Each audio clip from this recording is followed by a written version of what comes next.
Olá, vamos meditar no Salmo 148. Aleluia! Louvai ao Senhor do alto dos céus, louvai-o nas alturas, louvai-o todos os seus anjos, louvai-o todas as suas legiões celestes, louvai-o sol e lua, louvai-o todas as estrelas luzentes, louvai os céus dos céus e as águas que estão acima do firmamento. Louvai o nome do Senhor, os mandou ele e foram criados, e os estabeleceu para sempre. Fixou-lhes uma ordem que não passará. Louvai ao Senhor da terra, monstros marinhos e abismos todos, fogo e saraiva, neve e vapor, e vento pressulosos que lhe obedecem à palavra, montes e todos os outeiros, árvores frutíferas e todos os cedros, feras e gados, répteis e voláteis, reis da terra e todos os povos, príncipes e todos os juízes da terra, rapazes e donzelas, velhos e crianças, louvem o nome do Senhor, porque só o seu nome é excelso. A sua majestade é acima da terra e do céu. Ele exalta o poder do seu povo, o louvor de todos os seus santos, dos filhos de Israel, povo que lhe é chegado.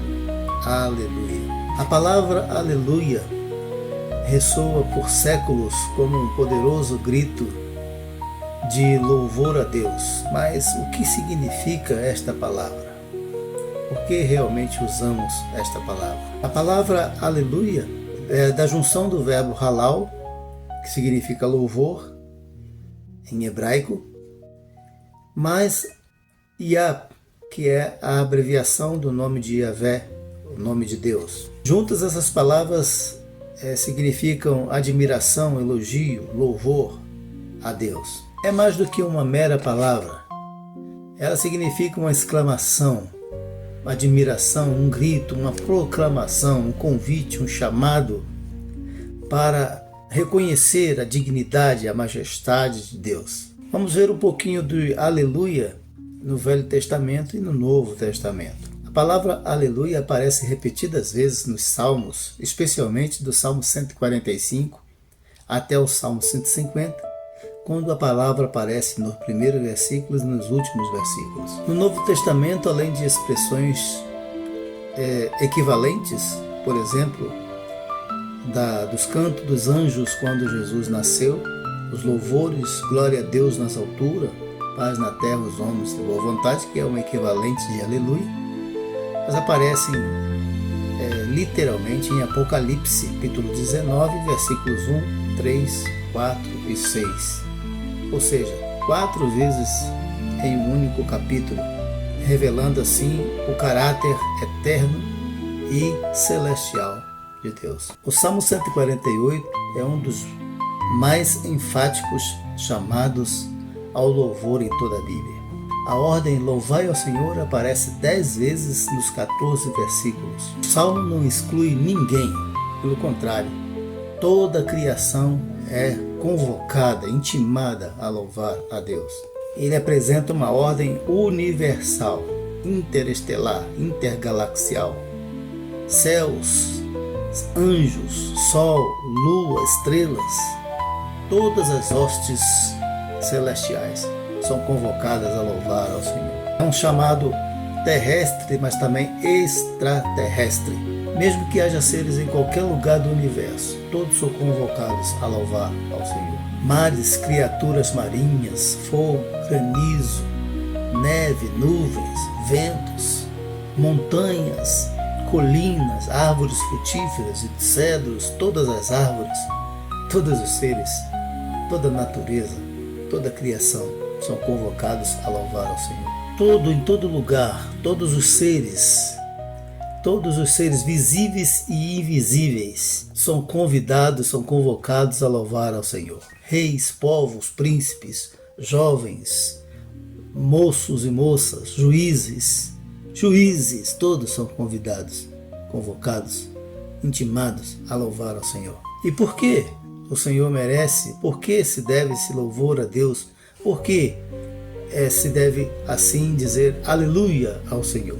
Então, Salmo 148 tem também essa resposta: por que Deus é digno, por que Deus merece todo louvor? Porque Ele é o Criador, todos foram criados por Ele. Ele mandou e logo foram criados, diz o versículo 5 do Salmo 148. Ele mandou e todos vieram à existência. Pela sua palavra, pelas suas palavras expressas que trouxe vida a tudo, Ele merece o louvor.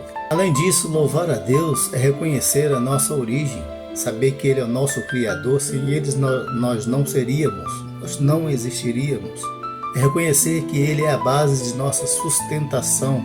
Sem Ele nós não seríamos, não somos na verdade, ou estamos fadados, destinados a uma existência eternamente infeliz. Quando proclamamos o aleluia, quando louvamos ao Senhor, conforme o Salmo, nós estamos obedecendo a um chamado, a um ato proclamativo que reconhece a dignidade, a majestade de Jeová. Ele é excelso e glorioso.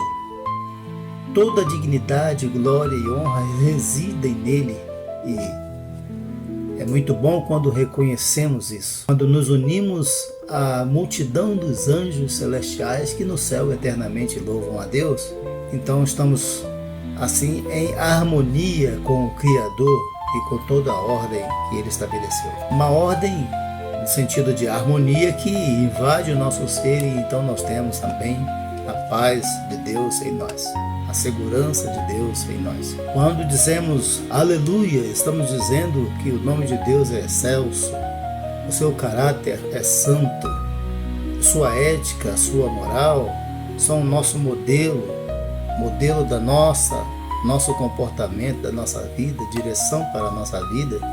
Seus atributos são insondáveis, impenetráveis, mesmo pela mente mais brilhante do mundo.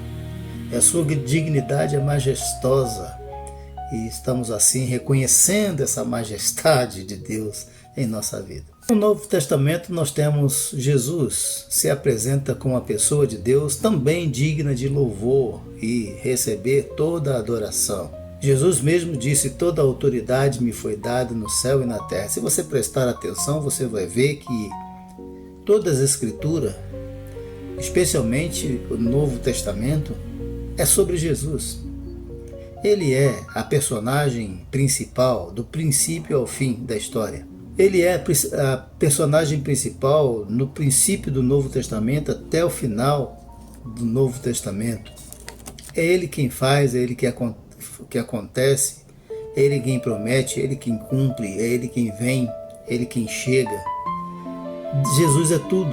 Jesus é a esperança, e dele deve ser também toda adoração, toda proclamação, aleluia a Jesus. Em Mateus capítulo 28, versículo 18, ele diz: toda autoridade me foi dada no céu e na terra. Toda autoridade. Deus entregou ao seu Filho Jesus toda a autoridade, inclusive para receber a adoração legítima como Deus.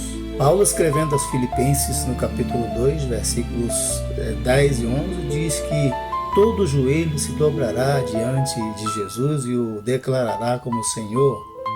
Isso é adoração, isso é louvor, reconhecer a sua majestade, a sua glória, a sua honra. Ele é o nome sobre todo nome, nos céus e na terra.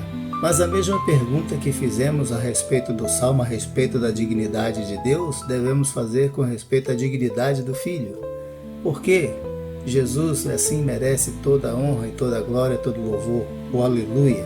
Veja, no próprio Velho Testamento, em livro de Isaías, diz que Ele levou sobre si as nossas dores, as nossas iniquidades.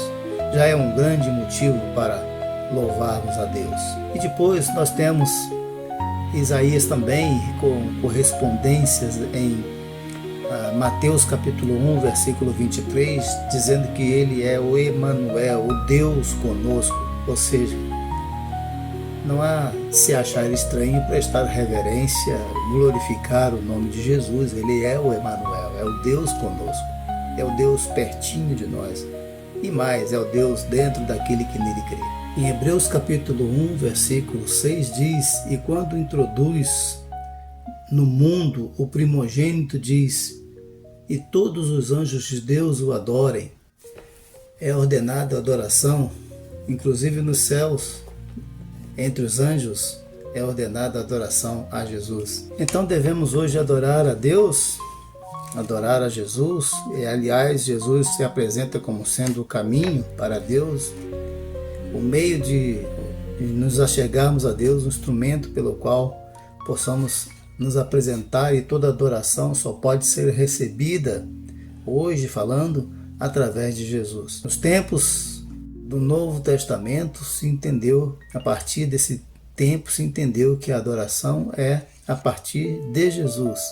Jesus disse, ninguém vem ao Pai a não ser por mim. Jesus disse, tudo que pedires ao Pai, em meu nome eu farei para que o Pai seja glorificado no Filho. Então, esses versículos indicam claramente que o veículo, o meio de adoração é Jesus. Devemos reconhecer a sua majestade, a sua glória e cantarmos sempre com um grito de louvor a Deus. Aleluia, aleluia.